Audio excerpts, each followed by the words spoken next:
Oh, perfect. Yeah, I'll You're ready. Come on. I don't know if I actually need to dress up. You better mention the XR Lab. You better mention the XR Lab. Yeah. I bring that up since I got here. It's not better than yesterday. I was gonna ask you. Please ended today.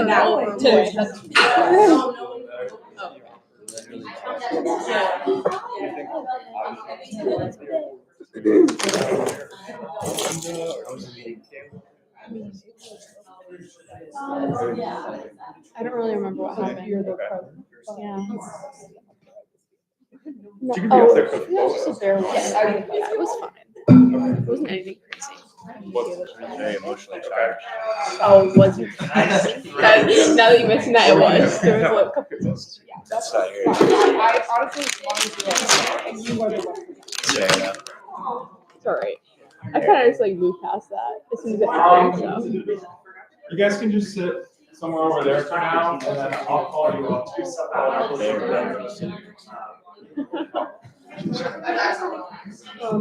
don't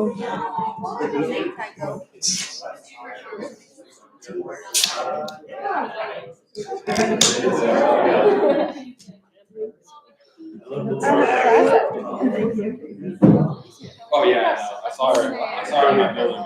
You got lucky. She's in my class. Not as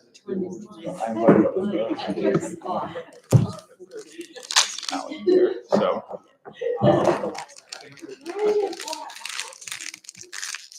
You're gonna look at it I'm too. gonna explain the award, then explain why I'm giving it, and then everything else. I didn't write it. I didn't even know about that. See how it goes. Yeah. Where do you plan on doing it? Right there? Unless you think there's a better spot for it. No, that should be good, but I will. We found out the other day, you can open up that, or you can move the podium to get into the middle here. The problem is it just takes too With long. Dan. I've heard all good So you things, can like creative writing. The camera. pull it out the other direction. Camera's on the left, pull it out to the right. No, it's like pretty much behind. Oh. Just try. We have the same. I'm planning on graduating in 2027, so 2028. So all of my. I really want to take like electives anyways. I feel like I really need them. I really messed up. Yeah. I'm doing because she didn't make it. Got it? Not either. Yeah. And then I Which is how they could do it all. But if I have a problem with that, I'm going back to them. That's why I like the minors because they just fill in. That's The electives when I can take yeah, English specifically classes, the or senators minoring in English, yeah. public administration and campaign stuff. They're just filling all of my electives, so. I like political science. Yeah, I was going to do the 3+3. The things for it are all redacted. So through the logo report, she's gonna be like, we spent redacted amount on spring event or redacted. It's gonna be one of my theses though. Well, I mean, even though I was thinking about like, well, I'm or definitely next planning to Tuesday. put back on law because it's closer to home and I can just commute if I need to. That's save true. costs. Yeah. Oh yeah. Yeah, we can do it that way. Yeah, we can do it that way. In all of the admission stuff, like everyone says, like pros to applications. So, like your LSAT score, you do something about your personal states. We make more. 1, 2, 3, 4, 5, 6, 7, Even 8. one of my best friend's brother, she goes to Harvard now. He went to UConn Law. How many voting members do we have? But he liked it, so I mean, it's law school, yeah. Oh yeah, so we. Victoria got out early in reaching that point. It's so funny.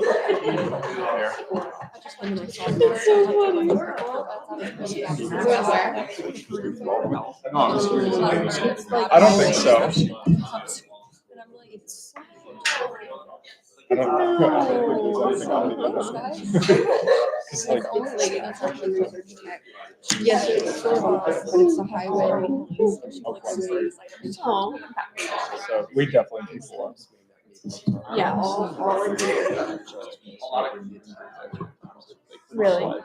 Some need to be brought up Yeah, today. but They don't I need to don't be know. I feel like sometimes finalized. you can yap, and other times you just like not up for it.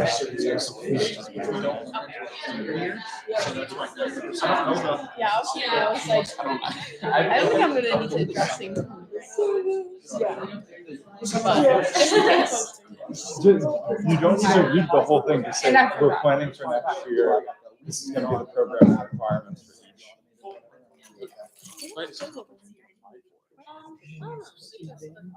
Did you delete the file? There's no way. You opened it more recently than I did, right? Lexi, we're the funniest people.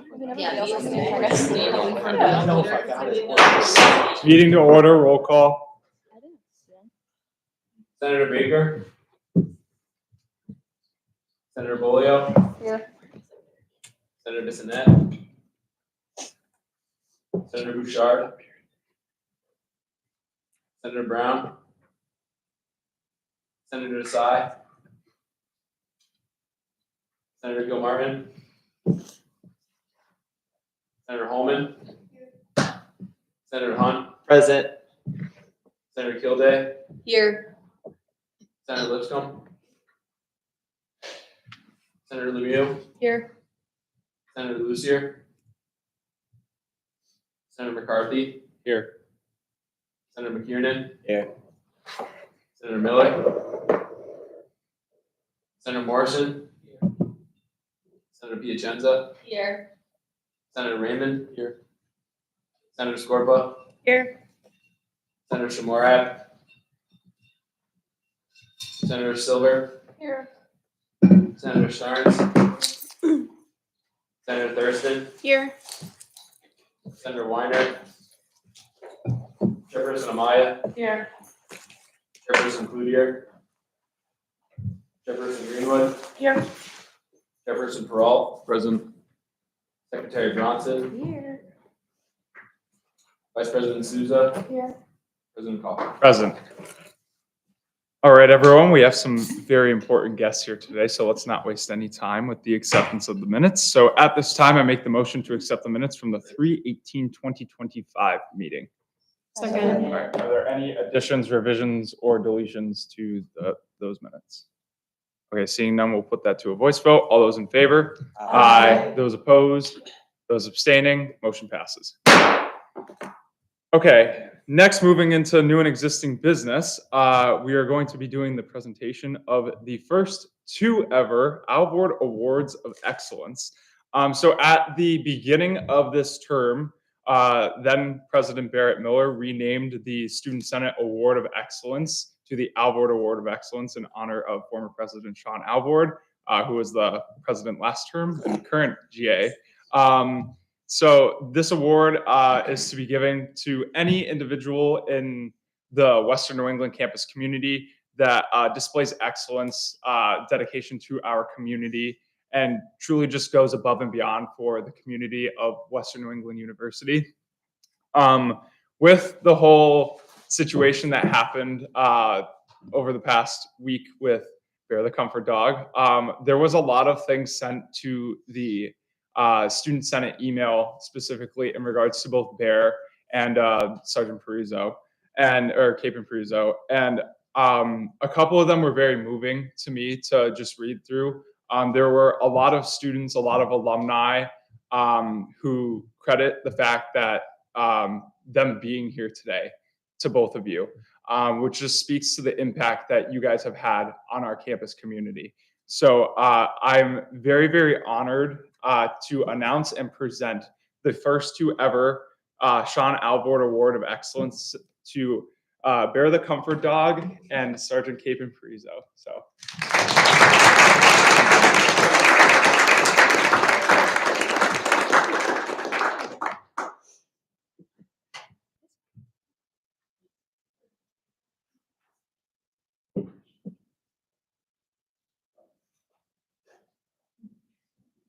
I'll hold the one up for Bear though. We'll have you guys see. Actually, no, that's fine. Oh, oh. He tries to. I think. I got a good one. Okay, I do want to invite up Senator Holman and Vice President Stewart also. Sorry, Bear.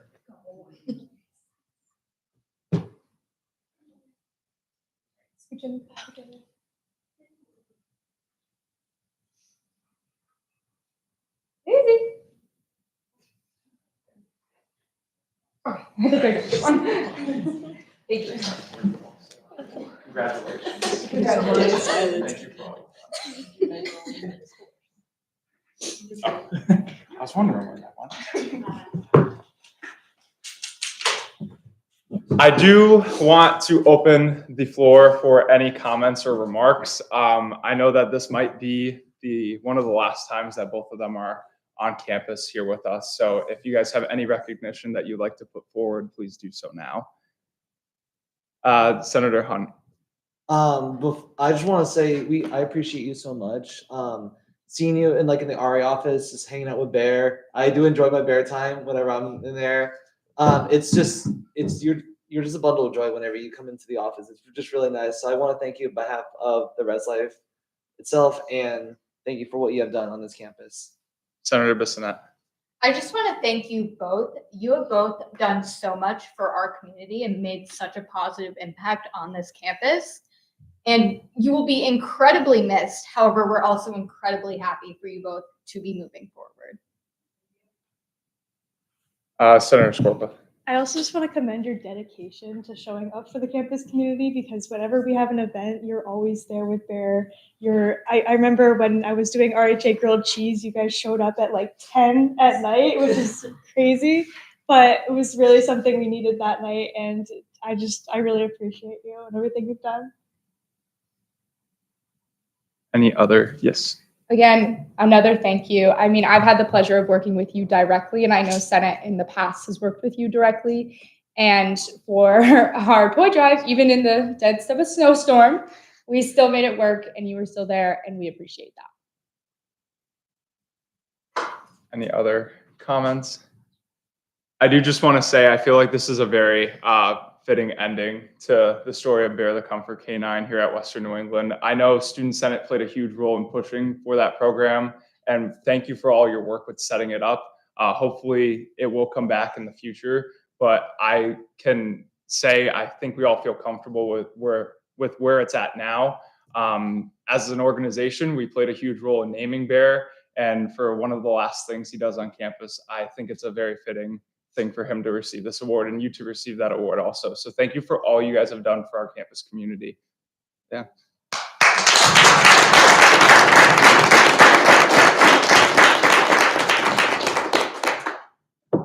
Thank you. All right. Next, we are going to move into the visit from the Dean of the College of Arts and Science. So Dean Davis, I'm going to hand the floor off to you. You can introduce yourself and let us know what's going on with your college. Well, first you put the pressure on me to follow that amazing opening act. I'm going to go off script and change the way I introduce myself. First, I might ask, where shall I stand so that I'm best positioned in our uniquely shaped room here? Does that work? Because I see a camera that I might be eclipsing. At the other end, what do you think? I can be anywhere. Did the podium work for you? Yeah. Yeah, the podium's fine. You just probably might be sitting on camera, but what's important is we'll hear you. Okay, I'll definitely be heard. I'll stand kind of off to the center a little bit. Good afternoon. Thanks, everyone. I really appreciate having a few minutes to be here. I'll reintroduce myself, and I'm going to put it in the context of our connection with animals. I can make that a little bit appropriate as a good segue there. My name is Marcus Davis. I serve as Dean of the College of Arts and Sciences. I have a couple of accessory roles. One of them is also as I'm director of our new XR, Extended Reality Lab as well. We might want to talk about that briefly. I'll try to be mindful of our time here.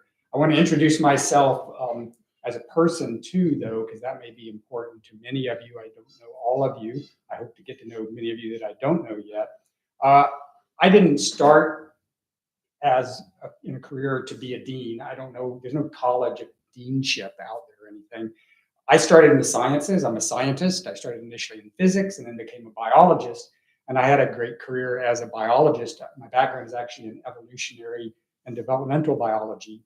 So I want to go off script for just a second and say, I hope our wonderful era of having Bear on campus and what we learned from it gives us a lesson in what we should do next in thinking about our allyship with animals and the natural world and what it means for our own wellness, and to think about what Bear 2.0 means for us as a community, not just simply another animal, but connections to nature in general, and what in general it means for our wellness in a broad way.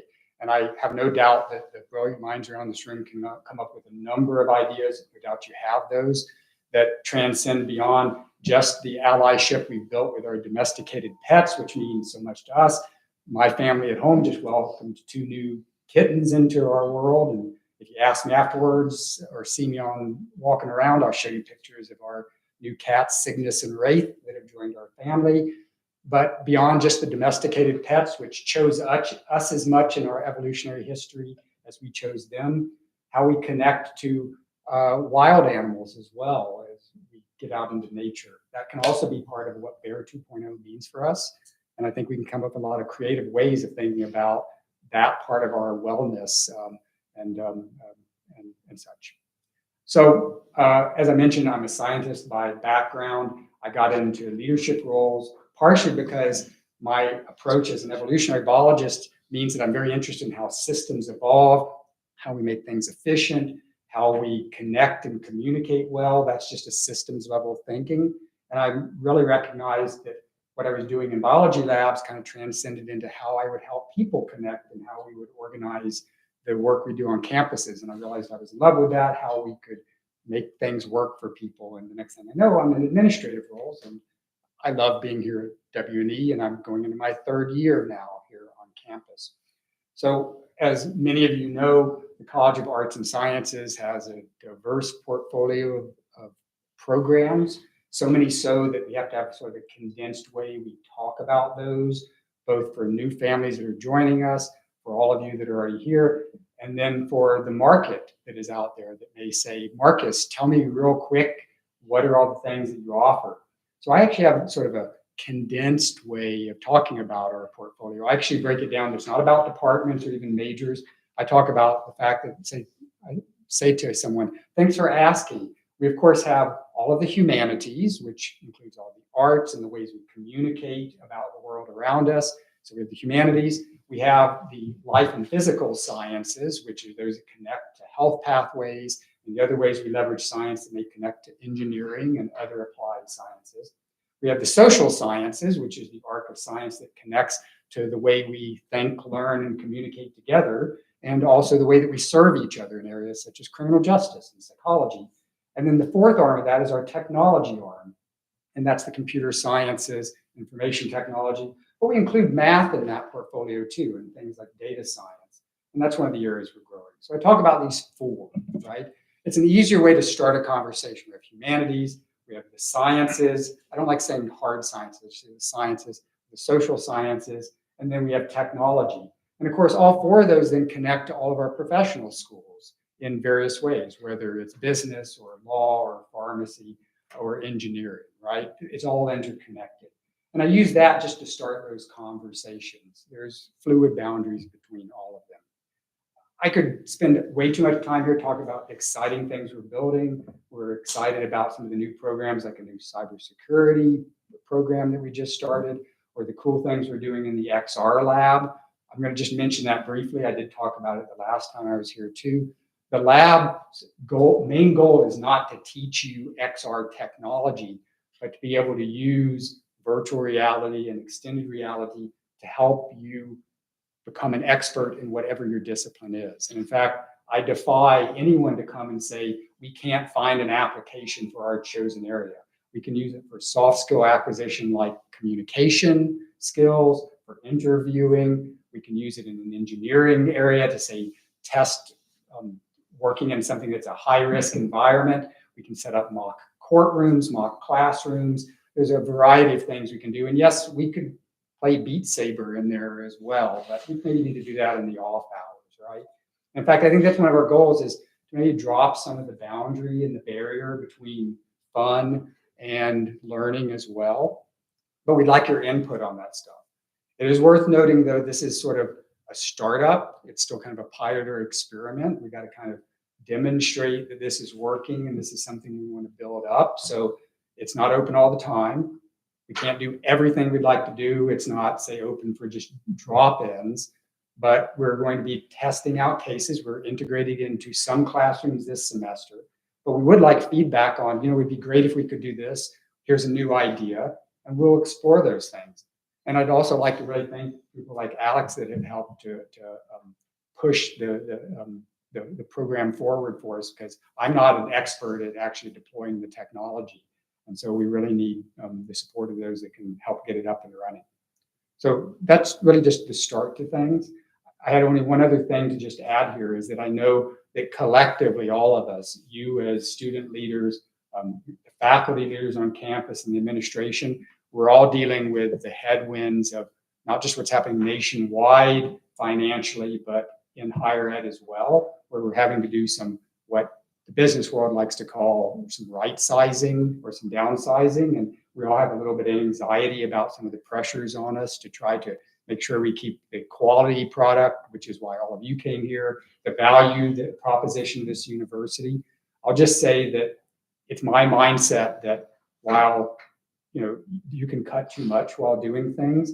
When I interviewed here as a dean, one of the things that I talked about is the fact that it is a human tendency. And there's some really cool experiments out there that to grow and to improve, you've always got to add things. But what that means is there's always going to be points in human history when you have to do a reset. You have to pull back and you've got to downsize some and reset to be able to grow again and to improve. And we're faced with one of those points now. So while it may feel like we're at a point of some gloom and doom, I think what we're really at is a point where financially higher ed is having to do some reset. And this is not a question about what may be happening in political landscapes. This is where we're at financially, and we're probably going to be at anyway, where we're doing some reset, focusing on the core products, saying what is our true mission, which is to ensure that all of you are going out in the world prepared to be leaders. And in doing that, we're just having to do some right sizing.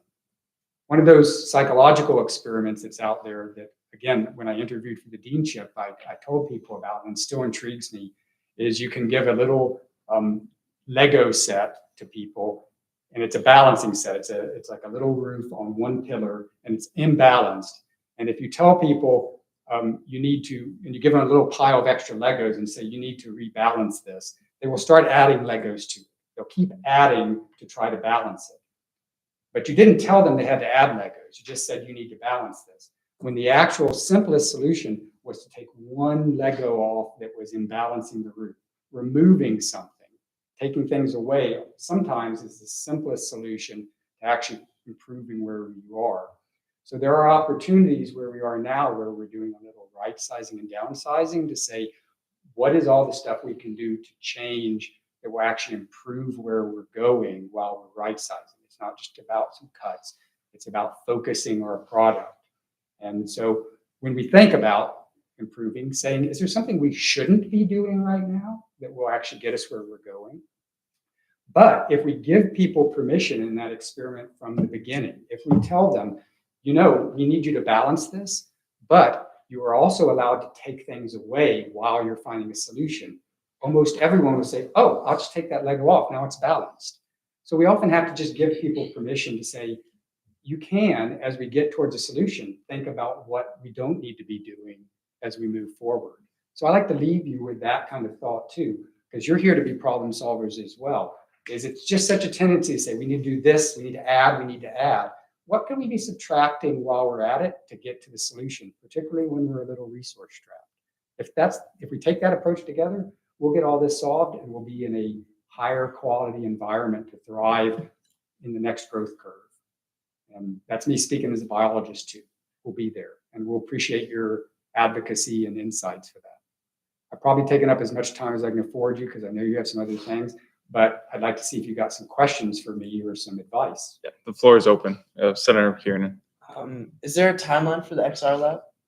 We are running now, so we are in, depending on how we want to phrase it, we're sort of in phase 2, which is the open phase. We've got 6 or 7 classrooms that are actually using the XR lab in their curriculum this semester. So we are open for business, but that timeline is going to ideally keep opening, and it'll be, as with many things, deans say this far too often, contingent on available budget, to continue to increase the number of classrooms that are involved, and then to think about some other activities that we could have. Could we have some open sessions where, say, student groups, or maybe someday, don't pressure Alex and his team, because we have to think about who's available to do this. Could there be a walk-in hour where one could go in and sample it, or play some games, or do a learning experience?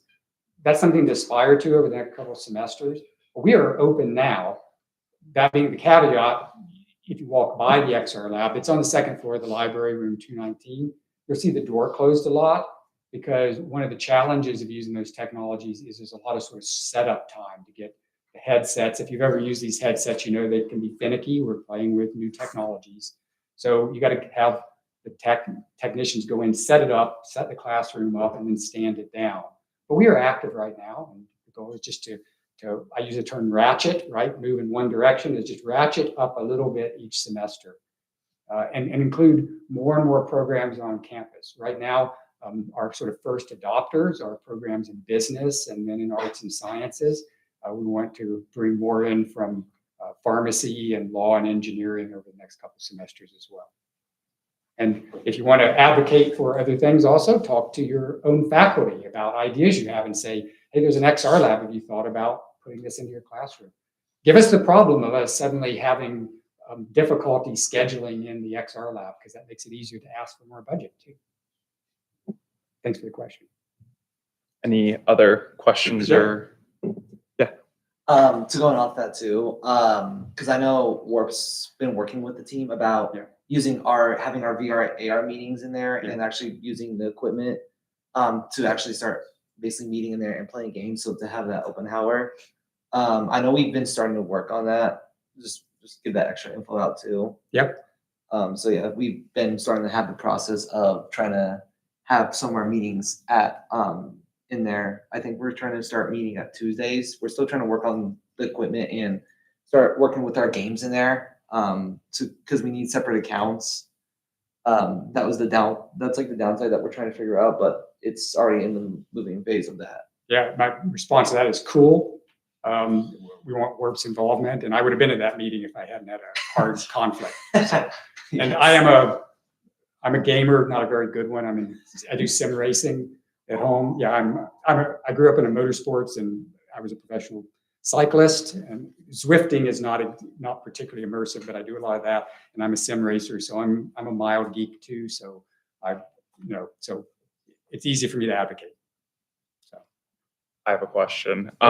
So I know on the course catalog for, I believe, this semester and then last semester, 2 of the things that were using that, one of them was a career, like 1 credit course. I think it was like for like resume related stuff, or like job interview scenarios. And another one, I'm not sure if it actually was a course or not, but I remember one of my professors talking to me about like a courtroom like scenario thing for like people who want to be future lawyers. Should we try and like get clubs that might be interested in using those things, especially if we see it like on the course catalog for something that, like, say the Pre-Law Society, like, should we point them in either your direction or someone's direction to possibly use stuff like that going forward? My answer would be yes. I'd rather have the problem of having to say we're not quite ready for that, but we have the idea on the board. Let's figure out how. So just direct the ideas my way first. Let's make sure that we have faculty, departments, chairs, and deans on board with the idea so they can steer in that direction. But to get back to that, the types of uses here very quick, just so that everyone hears this. The first programming that we're doing is making use of a soft skills platform called Body Swaps, which sounds like a bad horror movie, right? But Body Swaps teaches soft skills like active listening, as an example, communication skills, these sorts of things, interviewing and such. And what it basically is you are in the headset working with virtualized individuals, and maybe you're listening to them, and then you effectively swap bodies with them and hear yourself speaking, and you can hear whether you're stuttering or using too many ums. You can pay attention to your own hand movements and analyze that. So it's a way of doing analysis on your own performance during an interview. Did you hear enough of what was being said? And there's a number of these platform or modules in the platform. And as you imagine, that can be used across a number of our disciplines, right? Again, I'm a biologist, but the skill I use the most every day is communication, right? So we all need these skills. All of you will as professionals. You're using them right now. Hopefully you're active listening, right? I'll pretend that you are. So that's where we started, because we knew we'd have the most application for the most classes. You mentioned mock courtrooms. That's one of the really exciting areas we can go. Building mock environments that are hard to replicate, maybe even dangerous or expensive, where you can basically just replicate it over and over again. This is the same reason that virtualized environments have become very impactful in sports, right? You can train in a sport in a mock environment before you go onto the court or the courtroom, right? And so us doing that in a learning environment for the same reason it's used in sports has big impact. It doesn't replace the real environment. It gives you the opportunity to do low stakes replication. So we want your ideas, and the more you bring them forward or bring them through your professors, the more we can say, okay, we hear you. Let's figure out how we go forward with it. I know my answers are long. I can't help it. It's the point I'm in a career. I keep talking, but your professors do that too. We know. Can I share an idea? I don't know if this is allowed at this moment. But the first thing I thought of when integrating like pharmacy and health science classes would be anatomy. I feel like that would be a really great way to study the human body. If we could have like a program that simulates like the entire body, the bone structure, the muscles. So that might be a quick way to pull pharmacy in. That's completely right. In fact, we do have a proposal for a first sort of test case of looking at a couple of anatomical programs. I know these reasonably well, that my PhD is actually in anatomy. So we're looking at a couple. We just have to then say, well, are these useful? Are they enough? Are they detailed well? You know, some of those could be too simple, or maybe they're at a high school level and they don't have all of the vascular system, or the muscles aren't detailed enough. So we're going to try to find a couple of test cases and then see if they work for our curriculum. But that's exactly the case. Again, they don't replicate everything you need to know, but they're really useful if you can feel that you have a visual sense of them. So yeah, that's the goal.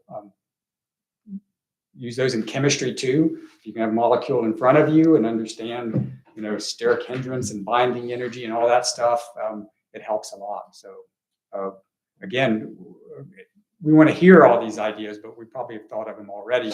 But the more we have you raise your hand and say, yes, okay, good. There's another thumbs up for that idea. Are there any other questions? I do have one more. Before you leave, I know last time you were here, you obviously announced the VRL Lab, and we're still kind of in a pilot phase for that. And the College of Arts and Science obviously launched its cybersecurity program. So I was just wondering if there are any big projects or programs that might be coming down the pipeline soon. Putting me that on we'll the hear spot about. as to whether I want to sell anything in particular right now. So I think we have a number of things that we're going to try to refocus. I think we'll hear some things coming out of the humanities over the next year, the next time we come in here. And notice I talked about the humanities being a group. One thing that bothers me a little bit is the fact that it's the College of Arts and Sciences, but we have a number of holes in what we're able to offer in broadly across the arts. And I think we can make some strides to providing some new arts programming that's relevant. So I just say, put that out there as a teaser for next time. And maybe you can put me on the spot next time to say, so what's your development in that area? So I put that out there as the first thing. We'll just leave it at that. I don't want to give too many things away, but I know we'll have some new things to sell next time, just invite me back in another year. And we'll talk about those things then. All right. Well, that sounds good to me. Thank you for making the time to come out and visit us. We greatly appreciate it. My pleasure. If you ever would like to come back, always feel free to reach out to any one of us, and we can We'll definitely do work that. on And getting you if on. I don't get back before that, because you have a lot of work to do, just put me on the roster for next year, bring me in and ask me the next round of questions. Otherwise, I think you can find my office in Herman Hall. Come, just walk in and be like, Marcus, what's up? Where are we at? Sounds good. Thank you. Thank you so much. Good to see everybody.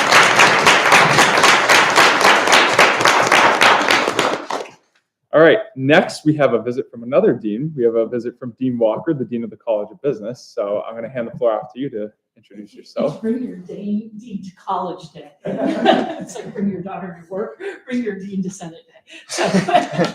So thank you all so much for the invitation. I was scheduled to come last time and we had an ice storm. So we had to postpone this a little bit. And I want to thank our college of business reps for working with me to make sure, and also all the officers to make sure I had an opportunity to connect before the semester is over.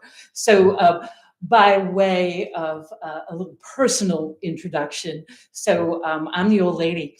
I've been at Western New England for 30 years. This is my 30th year. So, and what that tells you is my roots are sunken deep into this institution, and I love it. And I have found such a rewarding career here. I came to Western New England to start the sport management program.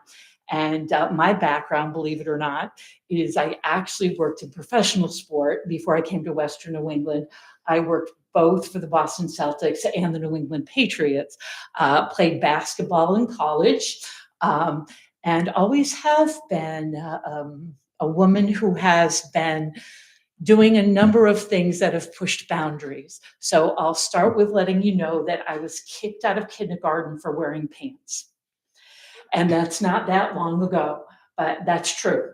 My teacher said little girls don't wear pants, they wear snow pants. And, you know, Sherry, you need to take off your snow pants. And here's the killer. It was my birthday and my mom and dad gave me the cutest little pair of plaid corduroy pants that I still own to this day because my mom kept them to remind me about my career and the importance of being a leader. So I always felt I was kind of born to be a little bit of a renegade. So I was the first woman basketball official in Western Mass, doing men's varsity high school basketball games. And I have a number of those. I was the first woman intern for the Celtics and their first full-time hire in the marketing and PR office.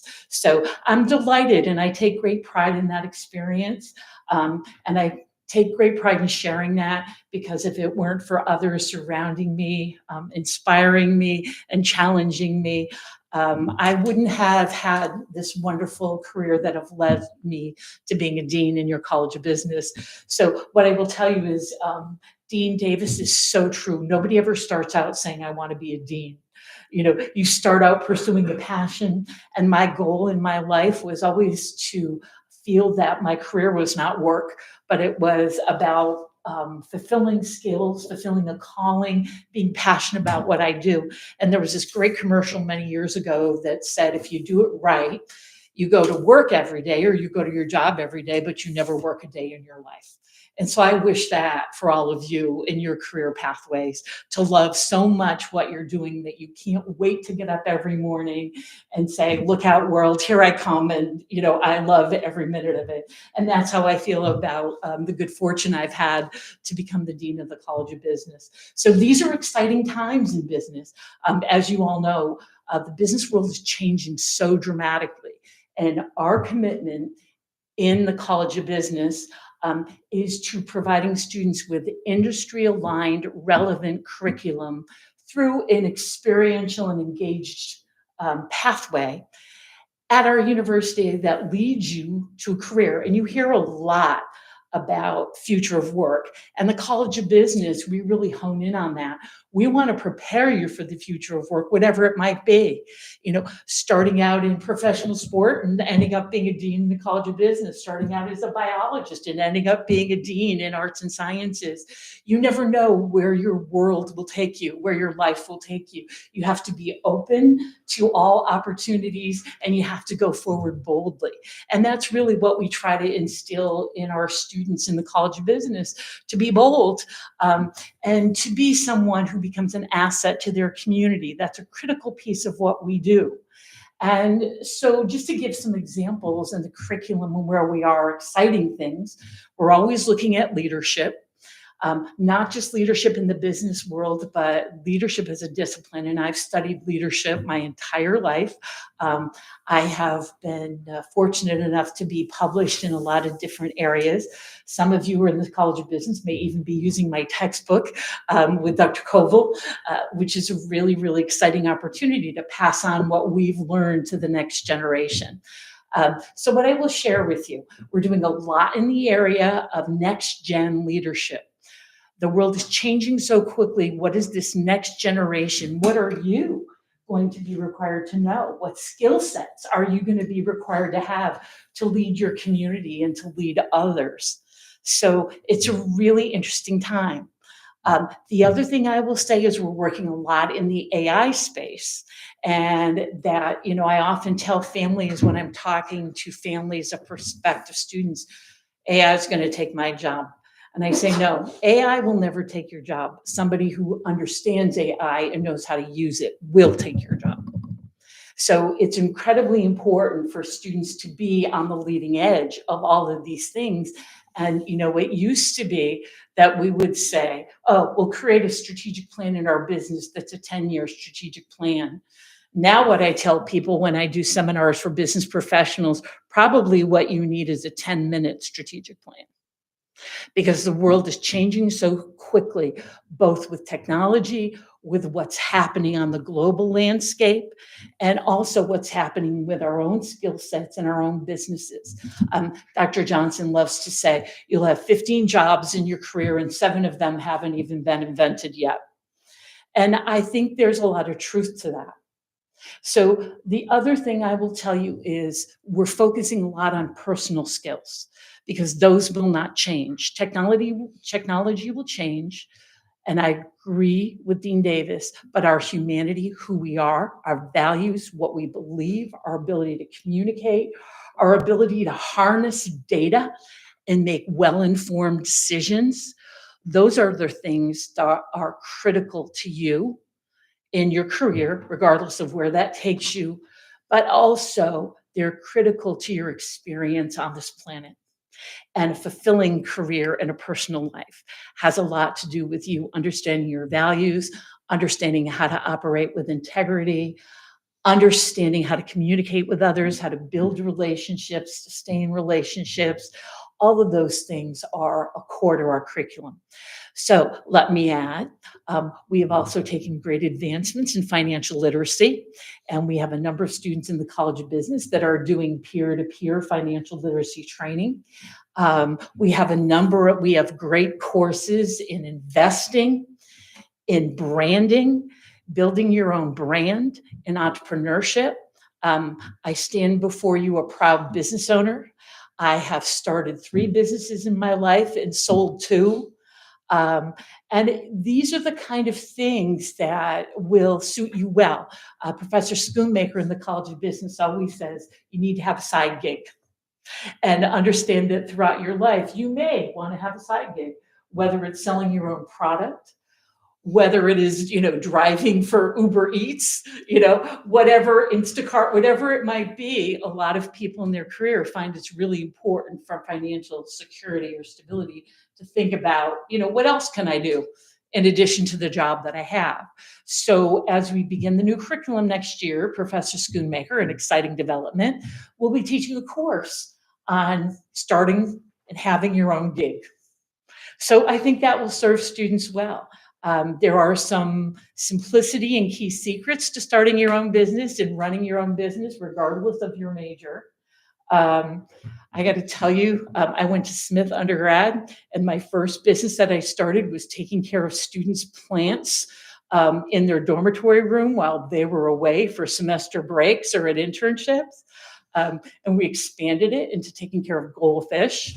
And the lesson I learned that goldfish do not like vodka. So you cannot accidentally at a party put your drink into a goldfish bowl. And we don't ever want that to happen. And we guaranteed that it was a clean water experience for your goldfish in our business. So I learned a lot. I was 17 years old, my first year of college, and started my own business.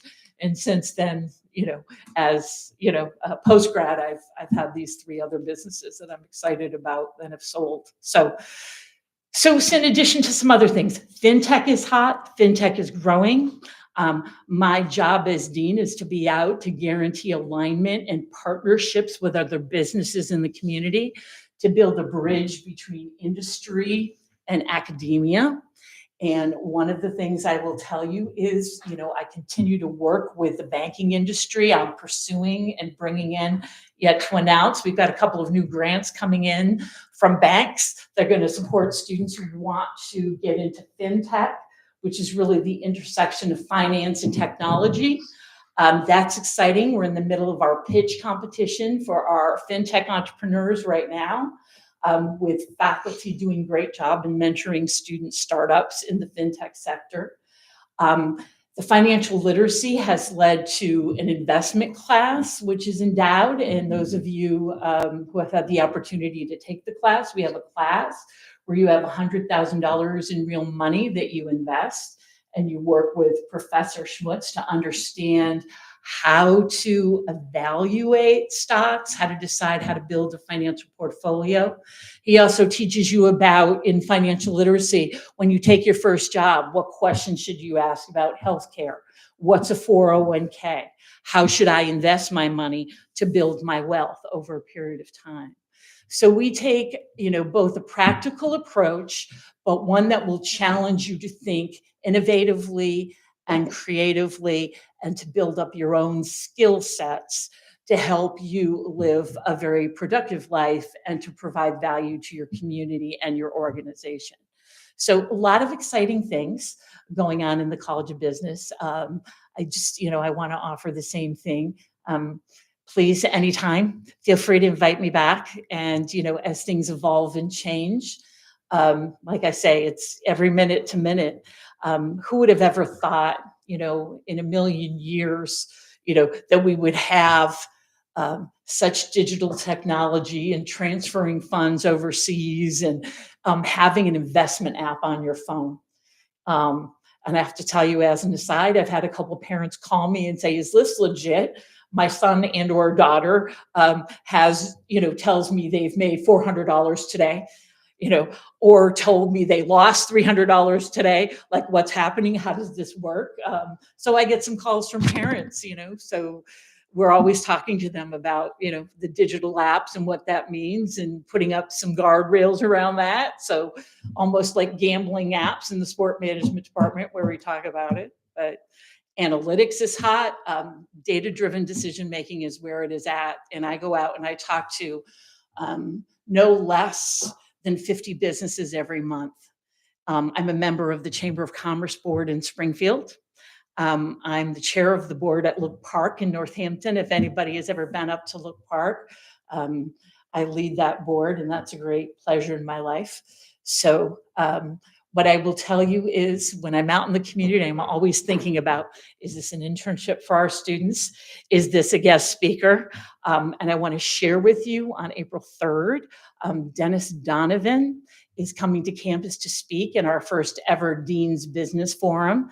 That will be at 12:45. You're all invited to attend. Who's Dennis Donovan? Dennis Donovan is an incredibly compelling and accomplished business person. He's the head of what's known as Beacon Advisors. Before, he was an associate VP for Home Depot. He worked for General Electric, worked with Raytheon.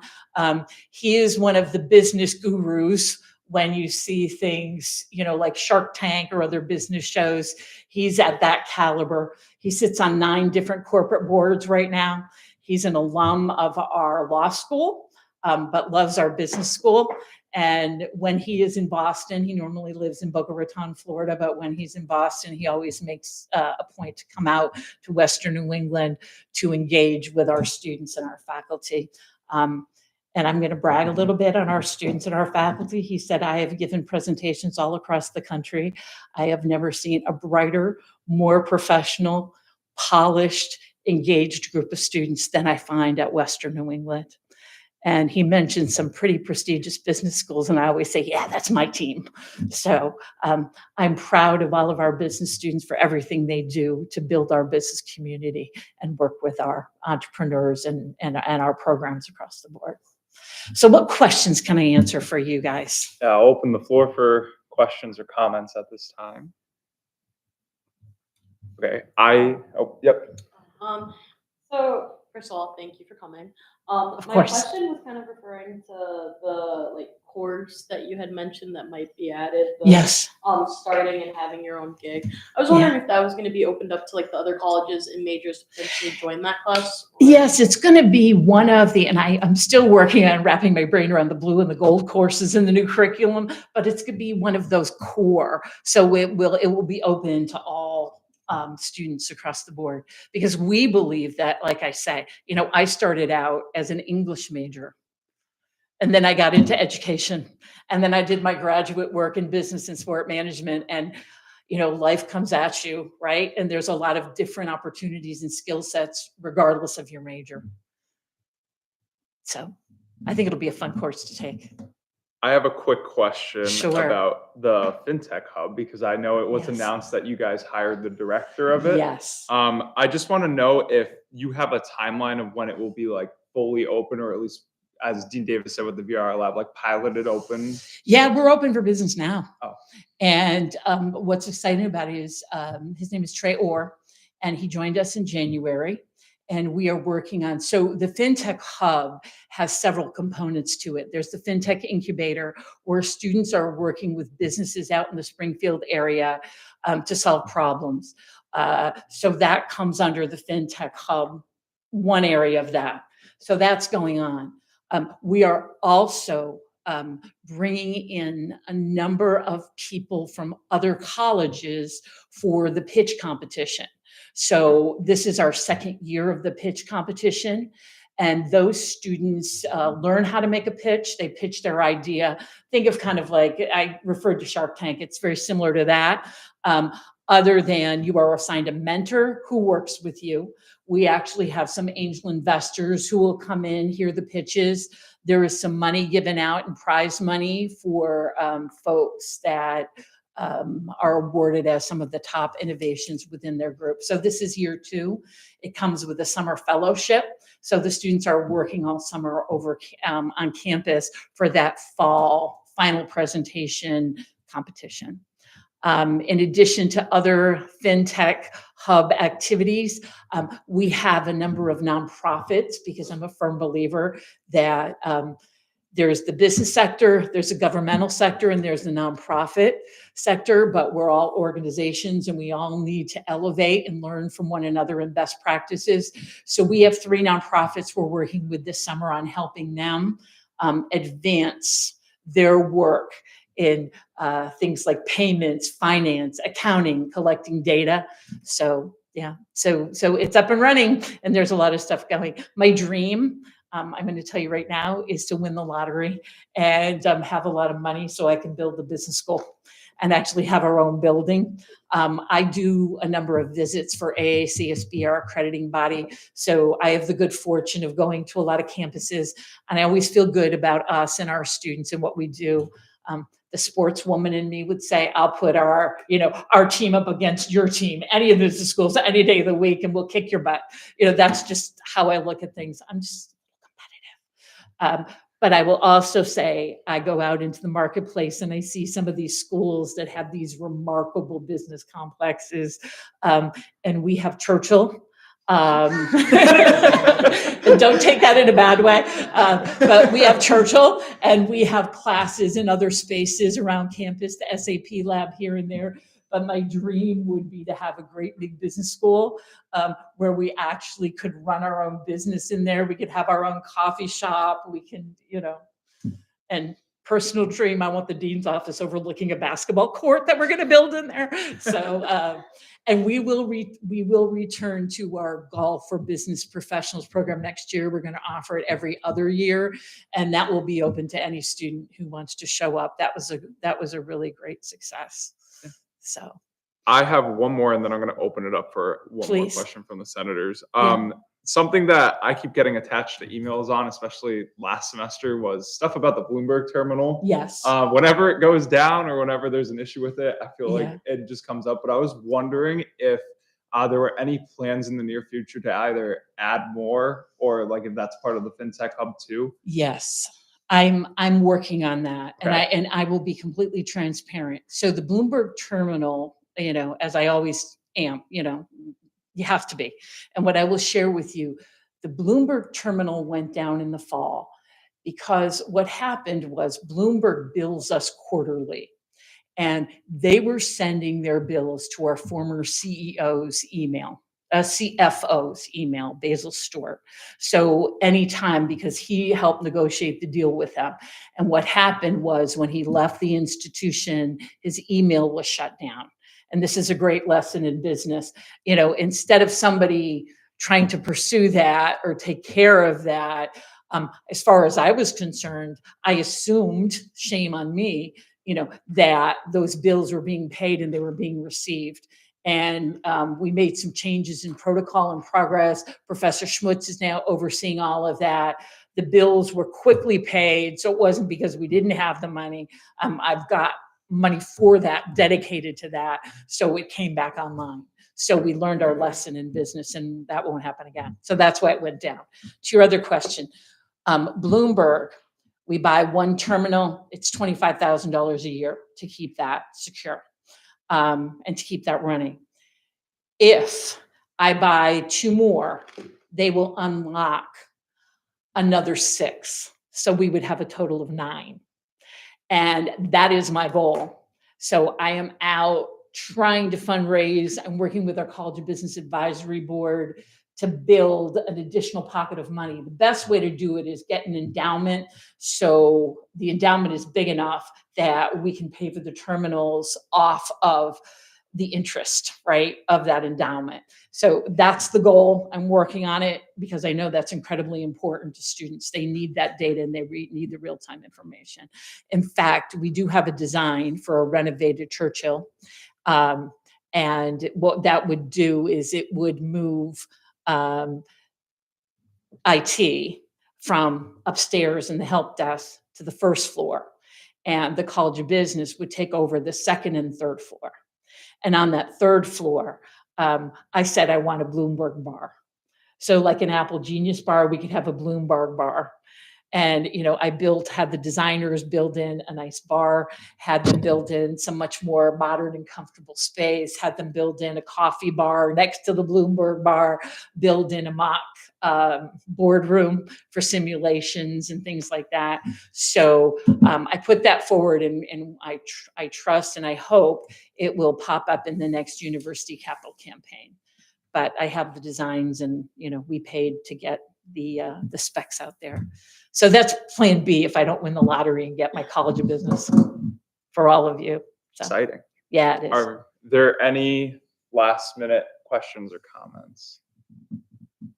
Okay, I do want to say, first off, congratulations on 30 years with the university. Can you believe it? Yeah.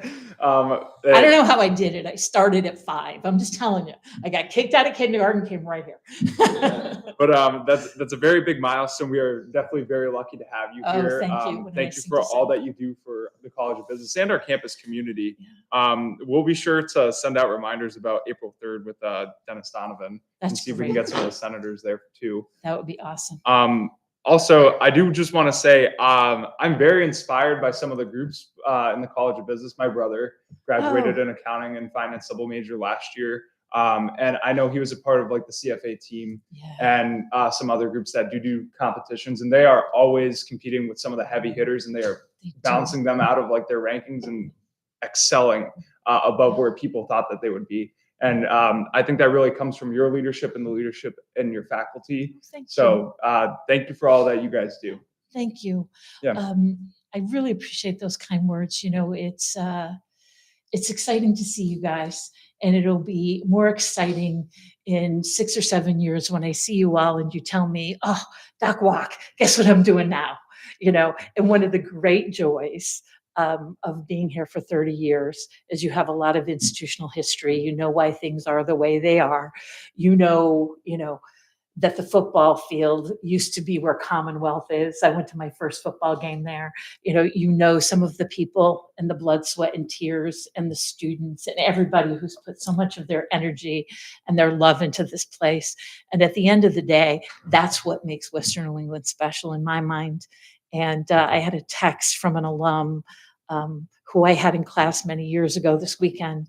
And he met Lily Hedge at the women's basketball coaches all-star game in Virginia. And he is now the director of athletic communications at Farmingdale. And he is also on the women's D3 basketball committee. So he sought her out to find her, and they took a great picture together. And that's the joy of being here so long, is seeing the alumni and the career dreams come true and the connections that last forever. But what's scary is this year during open house, some guy walked up to me and he said, "Do you remember me, Dr. Walker?" And I said, "Oh my God, I do remember you." He said, "How do you remember me?" I said, "You were in my intro to sport management class. You sat my second year here. You sat third seat over to the left." And he said, "Well, I want you to meet my son. He's applying to come here to Western New England next year." And I thought, legacy in action, but holy cow, do I feel old in this moment of time. Dean Costanzo tells me, wait till the grandchildren start to come in, then you really feel old. So Yeah. I look forward to seeing all your children and grandchildren coming back at open house. God willing, I'm still here and a golden bear. Yeah. So Thank you. yeah, thank you guys for your time.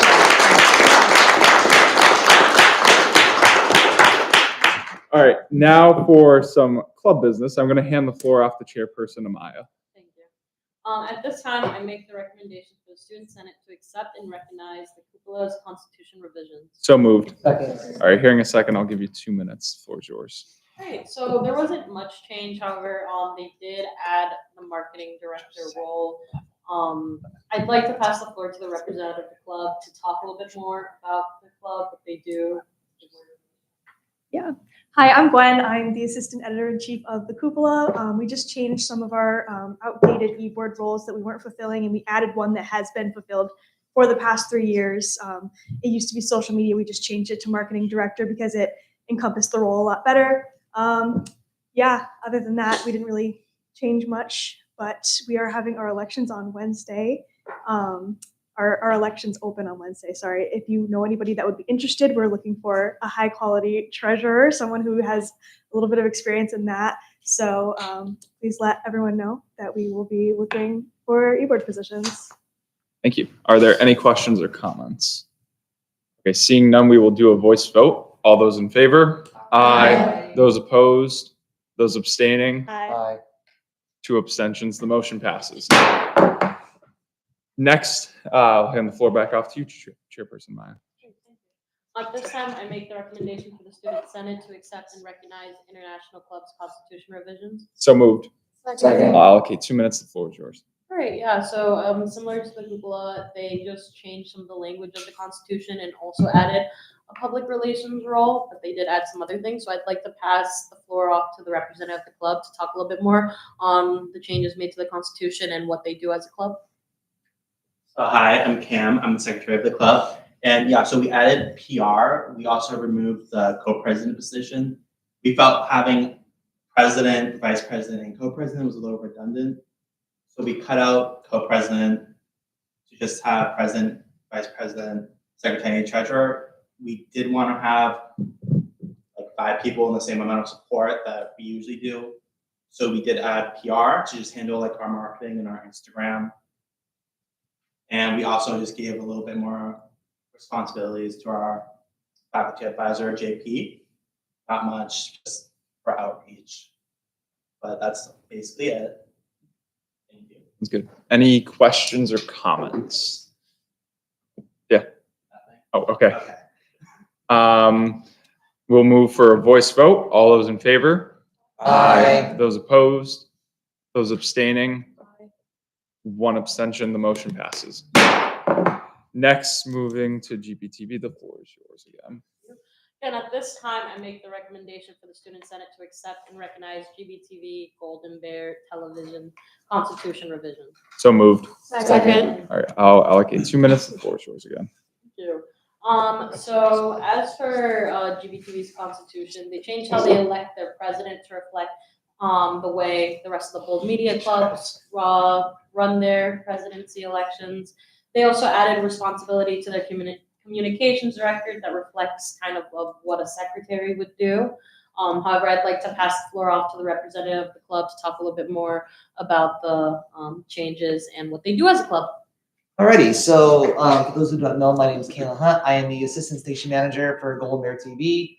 But yeah, we just had to fix a couple of wordings and gave a little bit more responsibilities for the communications director, as they also has responsibilities as our secretary for the club.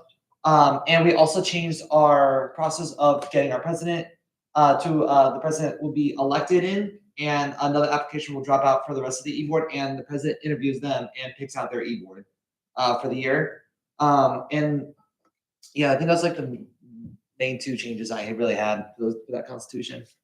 All right, are there any questions or comments about that? Okay, seeing none, we will do a voice vote. All those in favor? Aye. Those opposed? Those abstaining? Aye. One abstention, the motion passes. Next, moving to WNEK, Chairperson Maya, the floor is yours. At this time, I make the recommendation for the Student Senate to accept and recognize WNEK The Voice Constitution revision. So moved. Second. Hearing second, 2 minutes, the floor is yours. So their constitution was updated to change some outdated language. However, they will still work with the future legislative committee to fix the formatting of the constitution, if anyone has looked at that and was wondering about that. However, nonetheless, I'd like to pass the floor to the representative of the club to talk a little bit more about some of the changes, what they do as a club. Hi there. For anyone who doesn't know, I'm Rob Ragosa. I'm the station manager of WNEK.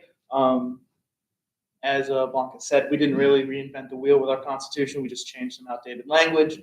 In terms of formatting, that's our bad. The constitution's a little old, so we weren't really sure how it's formatted, but we'll work with you. We'll get that fixed. That's about it. Are there any questions or comments? I have a quick question. What does the K stand for? Great question. It used to stand for Catherine, but she's not here anymore. So it's up in the air, I guess. Okay. All right, we'll move for a voice vote on that. All those in favor? Aye. Aye. Those opposed? Those abstaining? Aye. How many abstentions? Was that two? Two. Okay, 2 abstentions, motion passes. Next, moving into club creation. I'll hand the floor off to Chairperson Amaya. Great, so a little different this time. At this time, I make the recommendation for the Student Senate to approve and recognize the WNE Dueling Club.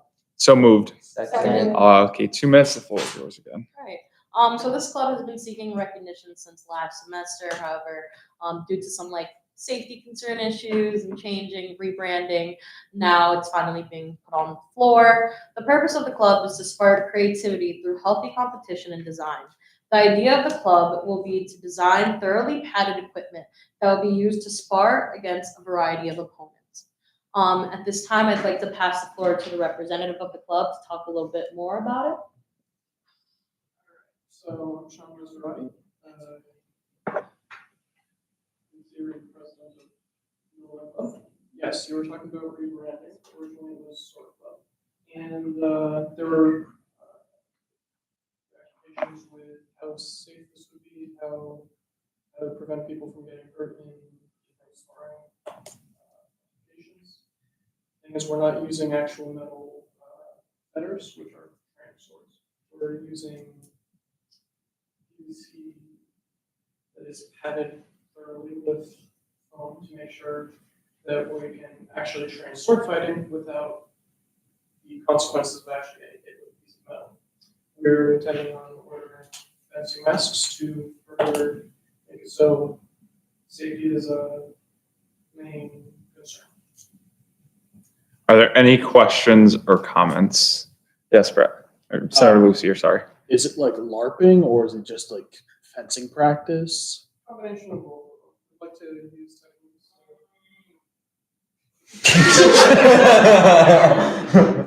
So there's gonna be two parts of it.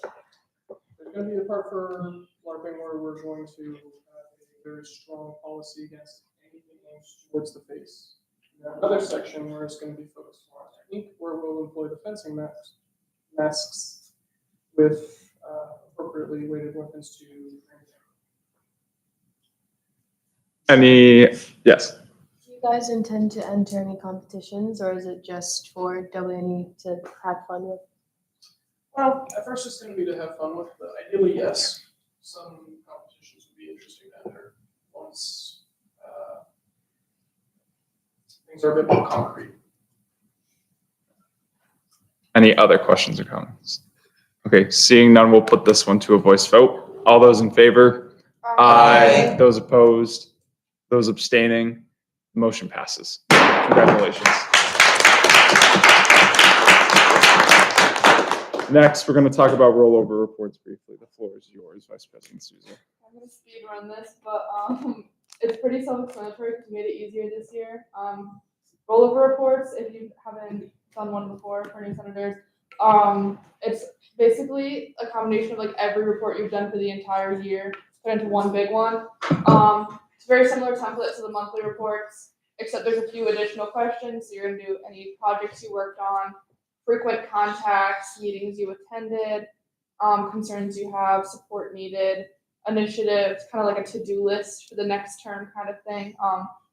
And they're all pretty ironed out in this form, so I'll send that out today. These need to be in by Sunday. They cannot be late because we're gonna be really strict with these ones, and if they're, for lack of a better word, bad, we're gonna make you redo it before Tuesday. So, like, your report should be at least a few pages long if you were to put it into like a Word doc, just for your reference on length. So like, don't just put like a few words or like a few bullet points on like the box. You can do it in bullet point form, but like it should be pretty in depth when you do it. And if you have any questions, feel free to reach out. I'll send either an email or Kodiak post or something with more detailed instructions, since I had like 30 seconds to explain it. But yeah, it's very similar to like every report. You just kind of combine all the information from every report of the term into one big report. Yes. When you guys are typing stuff into the certain boxes, just do me a favor and don't put any sort of like bullet or like dash for different lines. Just hit enter and put a space in between them. Because when I go to put them into the minutes, I always have to clear the formatting and delete stuff. So if you guys could just not put any bullets, that'd be great. Something that I do want to add quickly too, if you guys turn in multiple reports for your constituency, I will have you debate it out on the spot next Tuesday on which one gets accepted, and only one of them gets accepted. We have said this multiple times throughout the school year, one report per constituency. It's not that hard, especially for this. If we see 2 for 1, we're debating and we'll vote on which one we accept and which one's better. So just avoid that, email each other, text each other, go into the group me. I don't care what you do. These need to be good because these are published. Last year they went to the Board of Trustees. I would like to send them to the board again. Please put your best foot forward with these. Okay, thank you. Yes. I don't want to call anyone out specific, but you'll know who you are. There's one constituency that every single month there's 3 submitted for the same constituency. So we need to stop that, please. Because we keep saying every month, talk to each other, and everyone's like, yeah, got it. And then 3 get submitted for the same constituency every single month, and it's always the same one. And we talked to you about this, so we'll do that again. And don't be the person to add on to that multiple. Okay. Okay. At this time, I make the motion to defer the executive reports to, or actually, no, we can't because it's rollover report meeting. At this time, I just make the motion to cut the executive reports for the end of the term. Second. All right. Are there any questions or comments about that? Seeing none, I'll move for a voice vote. All those in favor? Aye. Those opposed? Those abstaining? Motion passes. At this time, I make the motion to adjourn. All right. Any questions or comments? No. I have a Oh, I will be posting the link to nominate for the Golden Bear Co-Curricular Awards very quickly. Please just go on there, nominate. It'll take you 5 minutes. It's going to be a very fun event that Jess and I have been working on. So do it justice. Senator Lucier. I put the form on GroupMe, but could you please sign up for the spring event volunteer thing? Yes. Elections are this Thursday. If you are not running, I need you. Please, please, please, please, please text me so that I can put you in for a table sitting spot because we don't have enough people. Please. Even if you don't want to, I'm so sorry. I need help. Thanks. Yes. And then release parties this Thursday at 1 o'clock. We're releasing the artists at 1:30. Okay, voice vote to adjourn. All those in favor? Aye. Those opposed? Those abstaining? Passed. We